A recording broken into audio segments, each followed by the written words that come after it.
Welcome to the Practice Podcast, a show created by lawyers to help lawyers in life and business without all the complicated lawyer language. Let's welcome Bast Amron founders and your hosts, Jeff Bast and Brett Amron. Welcome to a special edition of the Practice Podcast. A special edition? Yeah, this one's special. This episode is a recording of a panel discussion from our 4th annual Business Advantage Forum, which took place on November 4th, 2021. If you don't know about it, the forum, you should know about it. It's a learning event we host and underwrite each year, and we donate all of the proceeds to a different charitable organization each year. This particular recording has 2 of our speakers discussing this year's theme, which was empowerment. Wow. And if you enjoyed the episode, we will be releasing more recordings from the forum on the podcast, or maybe we've already released them. I feel empowered just hearing Jeff Bast's voice. That's what this podcast is about, empowering you, my friend. Hearing Jeff Bast's voice. Please join us for the next forum in 2022. You can find information on our website at bastamron.com. Enjoy. To kick us off, I would like to welcome one of our original badass insolvency litigators. This lawyer joined us in 2009, just a few months after we started the firm. And she left us for a little while when she moved back home to Ohio. But she came back and she was recently named a partner here at the firm. Please welcome, it is my honor and privilege to welcome Dana Quick. Thank you. Thank you, Jeff. It is so great to scroll through and see so many familiar faces here. It's been a while since I've seen some of you guys, and hopefully next year we can all meet in person. It's really a privilege for me to be able to speak here at the front end of this amazing lineup before our phenomenal panels have set the bar too high for me. When I first heard that this year's theme was empowerment, I was a little surprised, but I was also really impressed. We, our families, our communities, the world, have spent a lot of the last 2 years in various stages of survival. We've had to change almost everything we know about business, about how businesses operate, and even where we operate from. And if we're watching the news and we're reading the signs, people are not content to go back to whatever the status quo was before COVID. So I think it takes a leap of faith to go from mere survival and elevate it to empowerment. But I think that's exactly the leap that we should be taking to make sure that we not just survive, but that we take this moment in time to come back better, both for ourselves and for our teams. Being asked to speak here today gave me an opportunity to spend some time thinking about what empowerment meant for me personally, and having some conversations with people about what empowerment means on an organizational level. On a personal level, empowerment, I've discovered, means having 3 crucial elements. 1, having a voice and knowing that my words and thoughts are respected and heard, even if they are not agreed with, because this allows me to affect my environment. 2, having the tools needed to carry out the job at hand and having confidence in using them. And 3, having work that feels meaningful to me. These elements, as I thought about it, they translate across every job and every position I've ever held, whether I'm thinking back to my first job as a dishwasher in a Chinese restaurant, or now as I transition to be a partner at my firm. The tools that I've needed to do each of these jobs has changed, but my need to have the right tools and to know how to use them is not.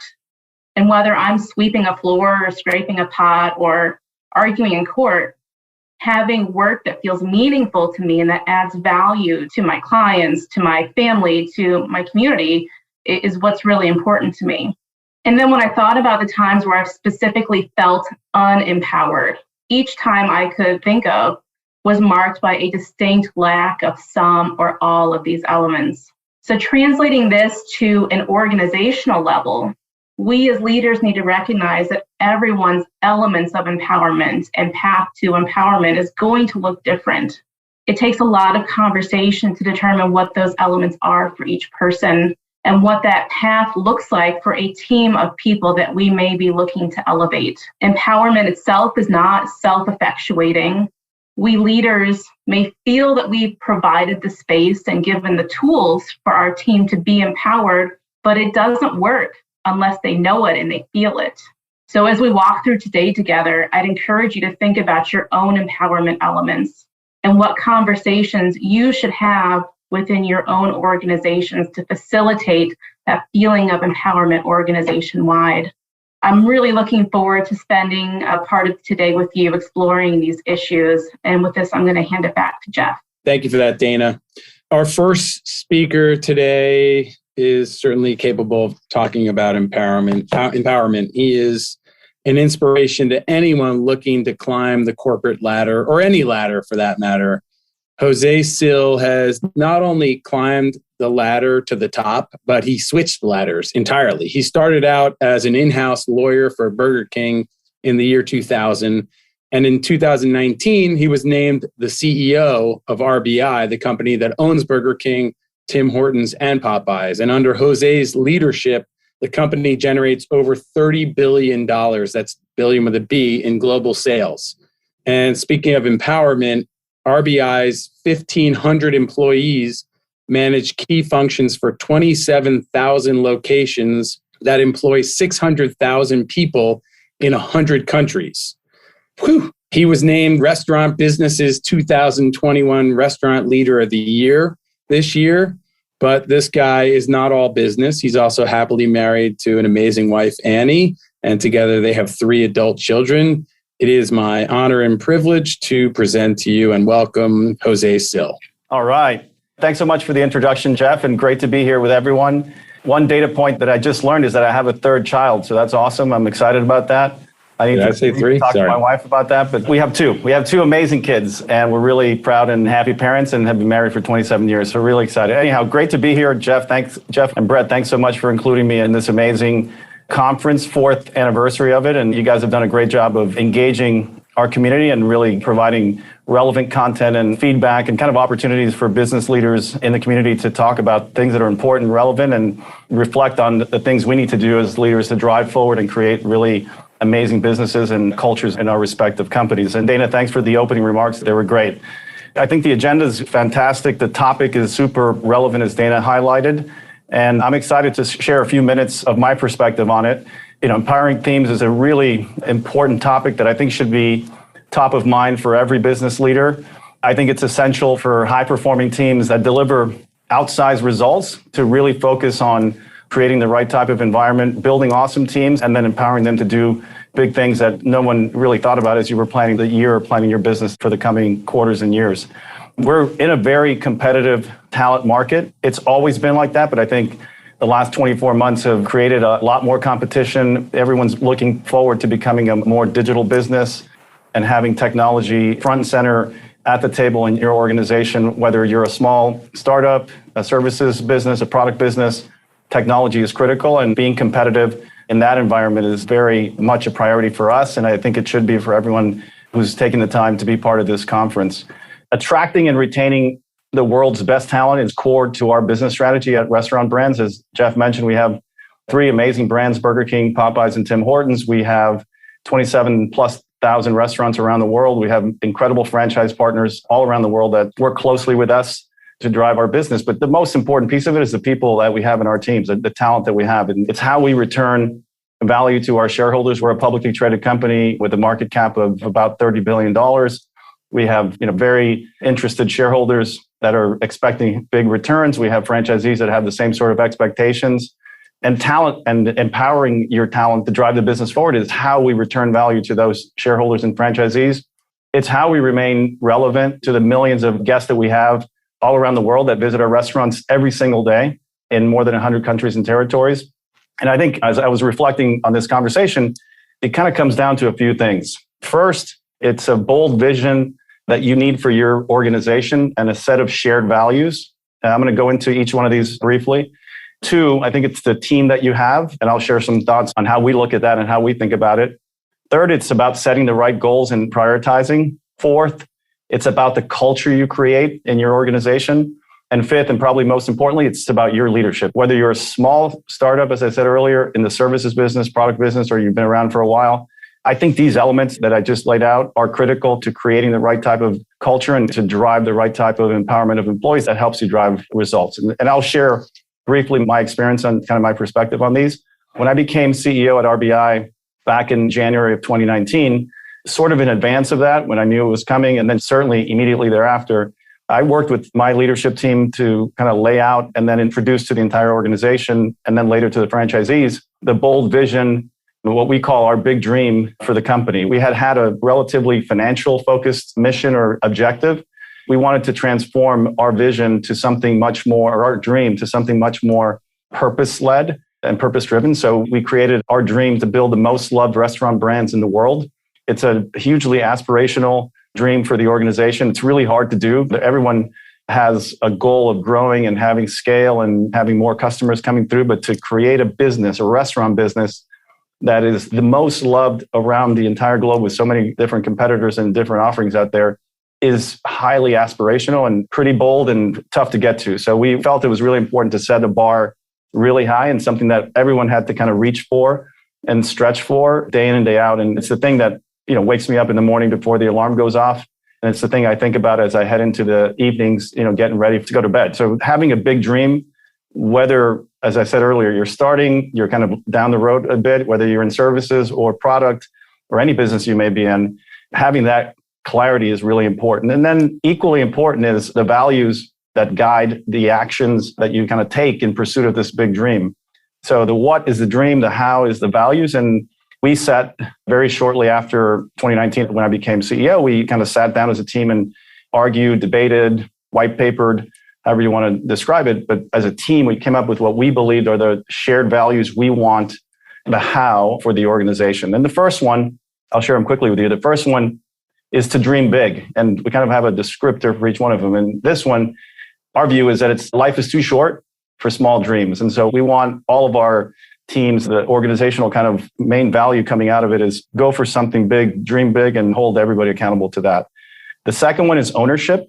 As owners, you value things much more when you own them versus when you kind of act like an employee. And so we want people in the organization to behave like owners. Ownership is a key value for us. Third is meritocracy. Your growth is entirely based on what you do and how you do it. So it's kind of the opposite of democracy.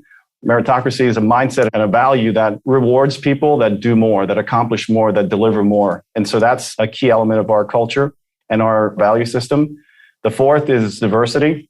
A wide range of voices and perspectives makes us stronger. And we look at this as a very important, it's one of the values that we added to our 6 that we thought was critical. A lot of discussion on this. And it's not because it's the right thing to do. It's not altruistic. The reason I think diversity is critical to our mission and to our success is because I firmly believe that we make better decisions and we achieve better outcomes when we have a more diverse perspective, backgrounds, and viewpoints in leadership and really throughout the organization. And we've made specific commitments on that as an organization in terms of our final candidates for new positions, whether they're coming out of undergrad programs or they're professional hires. 50% of all final round candidates should be diverse in gender and other demonstrably diverse backgrounds. So we're committed to this and believe it's a very important part of how we get to our dream of building the most loved restaurant brands. The fifth value is creativity and innovation, finding ways to do things differently to make them better, really important. And finally, authenticity. So being a hardworking, good person, which I think is a key to our success and certainly was one of the anchors that we leaned on or we held on to during the pandemic. When you make decisions, thinking about it from the perspective of what's the right thing to do for people and being a good person and making the right choices for people based on that, you usually make the right call, whether it's related to customers, to franchisees, or to our own team members. So values and vision, kind of the first area that I wanted to focus on. The second area is who's on your team. And I think you need to be purposeful here. As a leader in your business, you need to decide who you want on your team. And at RBI, we have a mix of talent that we purposefully pursue. Undergraduates, so we have a rotational program. We bring in undergraduates from some of the best universities all around the country and all around the world. And we bring them in to go through rotation programs in marketing and operations, development, finance, and supply chain and others in order to learn the business and get a feel for who we are, what our values are, our culture. And then they can be part of the growth prospects and the bench of talent that we have as we grow all around the globe. The second kind of fountain of talent that we pursue are MBAs. They come with experience already and obviously have some ambitions as they've gone in and pursued additional education to get prepared for bigger roles in the company or in different companies. So we have about probably 10% of the talent. We bring about 300 people or 350 people in a year About 10% of those are coming in from MBA programs. And then the bulk of it, or the balance of it, are professional hires. And so I think it's important as you're building your plans and building your organization and you're thinking about where you want to get to and you're trying to figure out how to empower teams, you've got to start with that vision, your values, and then think about who's going to be on your team. And then specifically, like, what are you looking for? Obviously, education and background, these things are important, experience in some cases as well. But I think there's some intangibles that are important as well, and probably more important as you're kind of determining who's going to be part of your team and going to help you get to where you want to get to. First is finding hardworking, good people.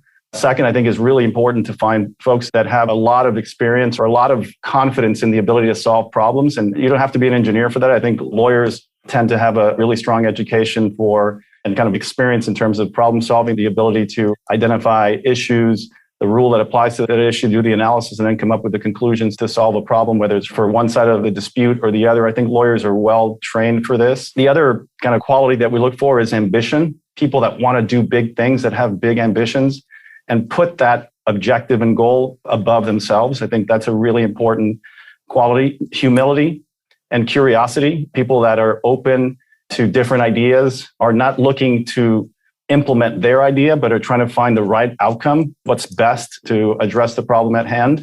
That requires a very different mindset than someone who's like really wedded to their ideas and digs in and just fights to kind of get their idea across. It doesn't matter whose idea it is, as long as it's the best one and helps you get to the best outcome. People that are collaborative are very important as you're trying to build something really big. And I think if anyone's interested in reading or thinking differently about the profiles or the kind of characteristics of people that might be quite impactful in your organizations, I'd suggest reading anything from Adam Grant, the Wharton professor. He's got a book about givers and takers, and he kind of argues, I think pretty convincingly, that the people that are takers, even though they may be super talented, may not be the most constructive for your organization. Givers are the ones that have a much more long-term impact and broader impact on organizations as you're trying to build something really big. So check out Adam Grant's book. The next area that I'd look at is setting big goals and prioritizing. As you're building teams and you're empowering teams, teams need to know what to chase. So you've got a big dream, you've got your values, you've kind of started to decide what sort of people you're looking for your organization. They need to know what are the big goals and how to prioritize. I think it's one of the most important pieces that we can provide as leaders. Set big targets, but importantly, tell people what's important and what to go chase, but equally what's not. Probably one of the biggest areas of difficulty for big organizations or almost any organization is trying to do too much. As a leader, I think you need to be ruthless when it comes to priorities and setting the right targets, the right things to go after, and what's not important and what not to go chase. Something that I spend a lot of time on with my teams. Next, it's culture. What's the environment that you want to create in your organization? This is critical to creating empowerment and driving innovation and growth, which is, I think, what everybody seeks to do in the leadership role. Creating an environment and a culture that's open, that encourages risk-taking, celebrating failures as much as we celebrate, if not more, than what we celebrate accomplishments. Encouraging a culture of challenge and challenging authority, challenging perspectives, viewpoints so that you get to the right outcomes, as I said earlier. I think for this one, probably most compelling is this idea. If you think about, go back to 1961, May of 1961, when President Kennedy stood in front of Congress and he gave probably the most far-reaching speech of all time. It's now known as the moonshot speech, where he said that he has this vision and dream of a man landing on the moon, and then we would bring him back. It was a crazy idea. No one had any clue how to do that at the time. It was the stuff of Star Trek and like really far out ideas. No one had the science figured out yet. They were beginning to think about rockets and these sorts of things, but they didn't really know how to get somewhere outside of planet Earth and come back.